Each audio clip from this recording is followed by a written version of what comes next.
Bonjour à tous, bonjour Diao, et bienvenue dans ce petit débriefing inaugural qui sera consacré au KTMI de 2013. Le petit débriefing, c'est quoi? Ce seront des petites vidéos entre deux KTMI qui serviront à expliquer avec humour la dernière chanson. L'objectif sera de s'amuser d'une autre manière, plus ludique et plus récréative avec les mots et les thèmes que vous m'aurez imposés. Pourquoi ce débriefing? Pour plusieurs raisons. D'abord, pour alléger la vidéo.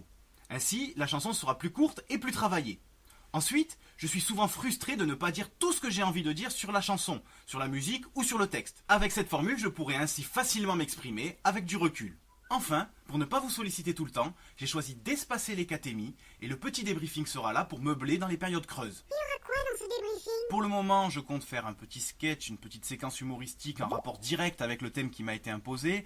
Aussi, j'espère tenir un classement par chanson et général des pires et des meilleurs mots qui m'ont été imposés. Enfin, j'aimerais proposer quelques petites choses comme une courte analyse du texte ou de la chanson. Rien n'est encore définitif et ceci évoluera au fur et à mesure des petits débriefings. On commence? Avant de présenter les meilleurs et les pires mots de cette année 2013, je vais faire une petite précision sur ce classement. Chacun des mots qui m'est imposé est noté de 0 à 10 en fonction de la facilité que j'aurais eu à le placer, de son ergonomie et tout simplement de son originalité. Les meilleurs mots sont appelés mots doux, ce sont ceux dont la note approche 10. Au contraire, les pires mots, ce sont ceux que l'on va appeler les mots durs, sont ceux dont la note approche 0. Commençons de suite par vous présenter les mots durs.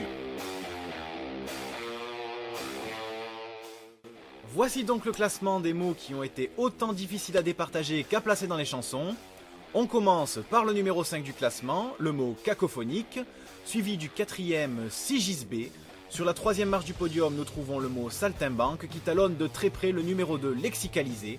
Et enfin, le grand vainqueur du mot dur 2013 est le mot colostomie, proposé par Rumi avec la très bonne mauvaise note de 0,5 sur 10. Pour résumer, ces mots sont plutôt longs, avec des sonorités difficiles et ne m'ont fait ressentir aucune affinité avec le thème. En plus, pour sigisbé lexicalisé colostomie, une grande majorité aura besoin d'un dictionnaire pour les comprendre. Pour illustrer mes propos, je vais simplement vous lire la définition du Wiktionnaire des deux premiers du classement et vous verrez qu'ils appartiennent en plus à des domaines spécialisés vraiment peu adaptés à la musique. Alors...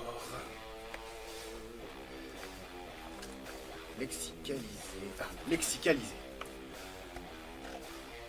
Lexicaliser, opération qui consiste à officialiser comme un mot autonome un néologisme dérivé ou composé à partir d'un mot déjà existant.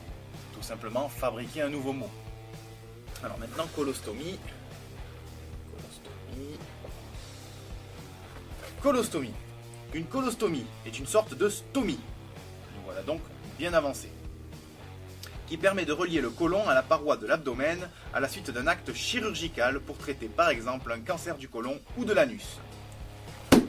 Donc vous comprenez aisément pourquoi ce mot a été le mot dur de l'année, parce qu'il est tout simplement incasable. Nous pouvons donc cuer copieusement Rumi, Camille, Garbibel, Logan et Fabien pour leurs mots bien pourris. Séquence à visée humoristique, la direction décline toute responsabilité en cas de menace de mort, insulte, agression et se verrait particulièrement confuse et désolée de savoir que de tels individus regardent la vidéo.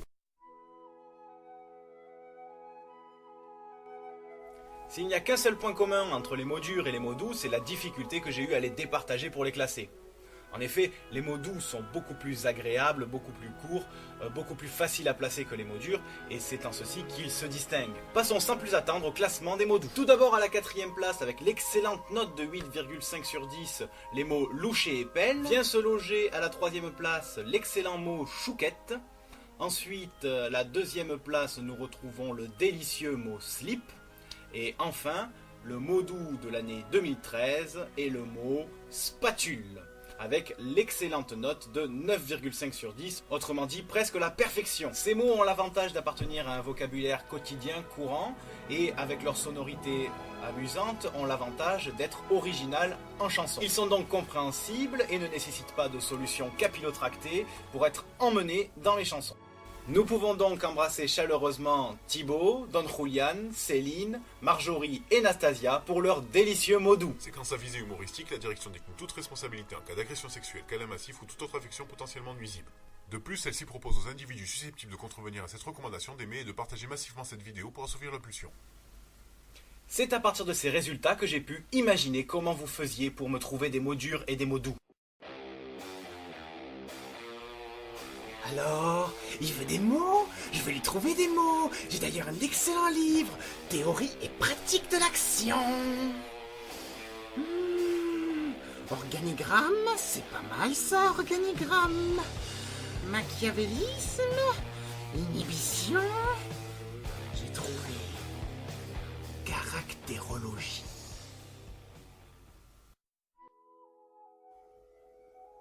Bon.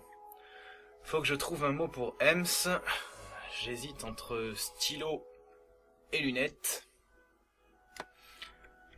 Alors pour me décider, comme j'ai un peu froid aux pieds, je vais aller chercher des pantoufles. Pantoufles. C'est bien ça, pantoufles.